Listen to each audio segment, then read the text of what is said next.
이렇게 옆구리가 쏙 열리면서 얘가 나옵니다. 캠핑에 필요한 모든 게 다 들어가 있습니다. 인덕션부터 접시나 식기 세트들이 다 있고요. 어디 놀러 와서 얘를 쏙 빼면 블루투스 스피커로 활용할 수 있다는 거죠. 자, 아마존이 콕 집은 몸값 95조 원 전기차가 다음 달에 미국에 상장된다고 합니다. 11월 1일이라고 하는데 얼마 안 남았죠. 지금 보시는 이 픽업 트럭을 개발하는 기업이고요. 기업 이름이 리비안이라는 기업이고, 이 회사에서 참고로 삼성 SDI의 배터리를 장착했다고 합니다. 그리고 아마존 외에도요, 포드나 블랙락에서도 투자를 했다고 합니다. 자, 어쨌든 시총이 95조 원이나 된다고 하는데 한번 자세히 알아보겠습니다. 자, 여기 보시면요, 리비안이 올해 8월에 상장 신청 서류를 제출했다고 하는데, 리비안이 상장될 경우에 기업 가치가 800억 달러, 95조 가 넘는 금액에 상장이 될 거라고 하는데, 여러분들은 이 시총에 대해서 어떻게 생각을 하시나요? 참고로 자동차 기업들의 시총을 한번 보면요, 테슬라가 6,200억 달러 정도 되고 GM이 800억 달러가 안 됩니다. 근데 아직 트럭 완성품을 출시도 안 한 기업의 시총이 800억 달러 정도가 된다. 이 부분에 대해서 우리가 투자자 관점에서 납득할 수 있을 것인가에 대해서는 생각이 필요할 것 같습니다. 아우디나 BMW, 현대차보다도 시총이 높죠. 아직까지 출시한 차량이 없는데 데도 불구하고요. 그리고 전기차 출시를 앞두고 있는 루시드 모터스 같은 경우도 시총이 400억 달러가 좀 안 됩니다. 루시드도 비싼데 루시드 시총의 2배 정도 된다는 거죠. 그리고 이런 기사도 있습니다. 아시는 분들은 다 아시겠지만 국내 관련주들이 들썩이고 있다,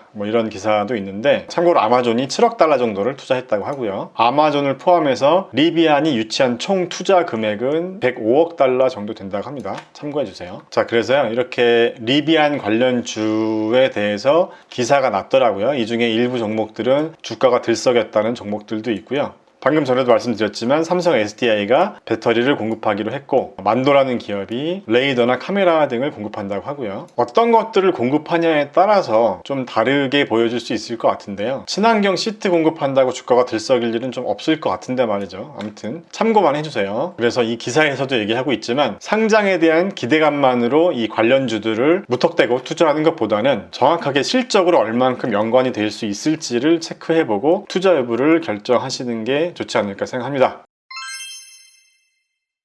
자, 지금 보시는 모델이 R1T라는 전기 픽업 트럭 모델입니다. 먼저 캠핑족들이 좋아하실 만한 것부터 한번 보겠습니다. 얘가 기어 셔틀이라고 하는데요, 이렇게 옆구리가 쏙 열리면서 얘가 나옵니다. 캠핑에 필요한 모든 게 다 들어가 있습니다. 인덕션부터 접시나 식기 세트들이 다 있고요. 여기서 요리를 하고 음식을 다 먹고 나면 이렇게 설거지까지도 다 할 수 있습니다. 이 차가 출시되고 나면 캠핑 유튜버 분들도 리뷰 영상 많이 올리시겠네요. 자, 그리고 전기차가 좋은 게 이렇게 전기 플러그에서 전기를 쓸 수 있다는 거죠. 그리고 캠핑에 특화된 소소한 요소들이 또 있는데요, 이렇게 차량 안에 있는 블루투스 스피커를 분리할 수 있게 되어 있습니다. 평상시에는 차 안에 스피커로 활용하다가 어디 놀러 와서 얘를 쏙 빼면 블루투스 스피커로 활용할 수 있다는 거죠. 자, 그리고 캠핑에 필요한 필수 장비가 바로 텐트죠. 이 모델에서는 루프탑 텐트도 제공하고 있는데요, 3인용 텐트라고 합니다. 자, 그러면 지금부터는 이 픽업 트럭의 성능이 어느 정도인지를 한번 알아보겠습니다. 이 모델은요, 모터가 바퀴에 하나씩 붙어 있어서 총 4개의 모터로 동작을 합니다. 모터 1개가 바퀴 하나를 담당하니까 당연히 힘도 좋겠죠. 제로백이 3초 정도 된다고 합니다. 포르쉐 911이나 람보르기니랑 맞짱 들 수도 있겠네요. 그리고 테슬라 모델 S 롱레인지 모델이 제로백 3.2초 정도 되고요. 물론 플레이드 모델은 제로백이 2초대 초반이긴 하죠. 참고로 테슬라는 앞뒤로 모터가 2개 달려있죠. 리비안은 바퀴에 모터가 하나씩 달려있으니까 힘은 좋을 텐데요, 만약에 사고 나서 바퀴 한 짝을 갈 일이 생기면 아마도 모터를 같이 갈아야 할 확률이 높지 않을까 하는 생각이 듭니다. 리비안 픽업 트럭은 이 정도까지만 알아보고요, 많은 분들이 기다리고 있는 테슬라 사이버 트럭과도 한번 비교해 보겠습니다. 자, 지금 보시는 화면은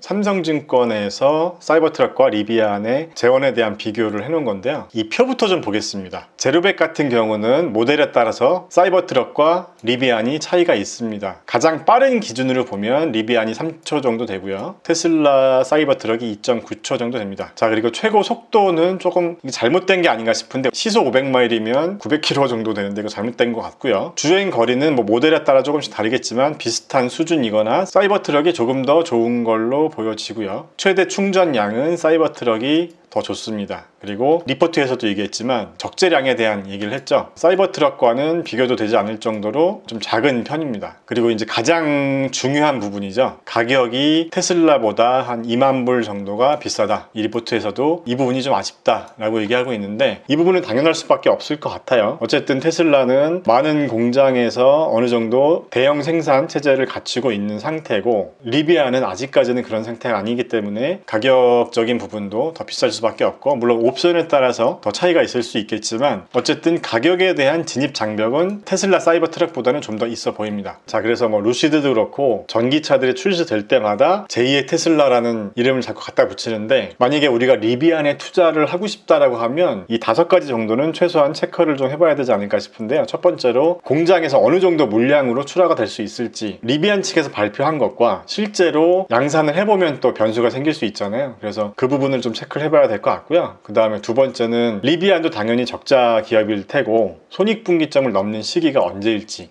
이게 뭐 2025년쯤이 되는 건지 이 손익분기점을 넘기는 시기에 대한 체크가 필요합니다. 그 다음에 세 번째로는 상장 후에 주가가 너무 과열되진 않았는지 지금 언론에서 얘기하는 시총 800억 달러는 제 개인적인 생각으로는 좀 말도 안 된다고 생각을 하고요. 만약에 이 정도 시총으로 상장이 된다면 상장하고 반토막 이상 나지 않을까 하는 생각을 해봅니다. 자, 어쨌든 주가는 미래에 대한 기대감을 현재 땡겨서 반영이 되는 거기 때문에 만약에 리비안이라는 회사의 시총이 800억 달러로 상장을 한다고 하면 이 회사의 향후 몇 년치 기대감이 현재 주가에 반영된 건지 이 몇 년치 기대감이라는 거는 실적에 대한 얘기가 되겠죠. 자, 그 다음에 마지막으로 5번째는 락업 해제가 있는지 있다면 언제인지를 한번 체크를 해봐야 될 것 같습니다. 이 부분에 대해서는요 제가 기회가 되면 다시 한번 자세히 알아보고 여러분들에게 다시 한번 공유를 해드리도록 하겠습니다. 자, 지금까지 리비안에 대해서 알아봤는데요. 뭐 테슬라를 제외하고 많은 전기차 기업들이 있잖아요. 지금 스타트업 기업들도 있고요. 뭐 리비안을 포함해서 뭐 루시드나 프로테라, 니오 등등 중국 기업들도 많이 있는데 여러분들이 이 전기차 기업에 투자를 하는 게 좀 리스크가 있다고 판단이 된다면 이 리비안이나 루시드, 프로테라, 니오, 테슬라 같은 모든 전기차 기업들의 공통 분모에 투자를 하시면 됩니다. 자, 바로 2차 전지 배터리죠. 자, 그래서 미주부 채널에서는 전기차 배터리에 대한 주제로 많이 다뤘었는데 제 첫 번째 계좌에서도 이 수익률 기준으로 탑 3가 다 전기차 섹터입니다. 배터리 관련 ETF, 리튬 아메리카도 영상으로 한번 다뤘었고요. 그 다음에 테슬라까지 해서 모두 전기차 배터리 관련 섹터의 기업이 수익률 상위권을 차지하고 있고요. 자, 그 다음에 국내 주식 같은 경우도 제가 영상에서 한번 다루고 투자했었던 이 4개 기업인데 이 기업들도 모두 2차 전지 밸류 체인 기업들이었죠. 그래서 투자한 지 한 5, 6개월 좀 안 된 것 같은데 투자 결과가 굉장히 좋고요. 마지막으로 제가 최근에 만든 연금저축 계좌에서도 뭐 이제 아직 한 달도 안 됐어요. 2주 됐나? 그랬는데 수익률 스타트가 좋은 애들은 다 전기차 키워드 아이들입니다. 그렇기 때문에 2020년 기준으로 보면요 전체 자동차 시장에서 전기차 침투율이 한 1% 정도 밖에 되지 않습니다. 그렇기 때문에 전기차, 배터리 이쪽 키워드 산업들은 앞으로 갈 길이 멀었다고 생각하거든요. 그렇기 때문에 아직 배터리 쪽 섹터 종목을 담지 않으셨다면 꼭 한번 검토를 해보시는 게 좋을 거라고 생각합니다.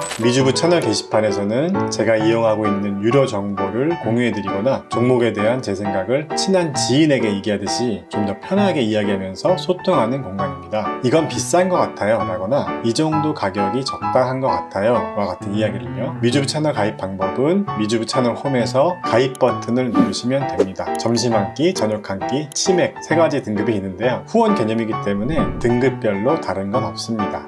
그리고 채널 가입을 하지 않으셔도 미주부의 모든 영상은 무료로 공개해드리고 있습니다.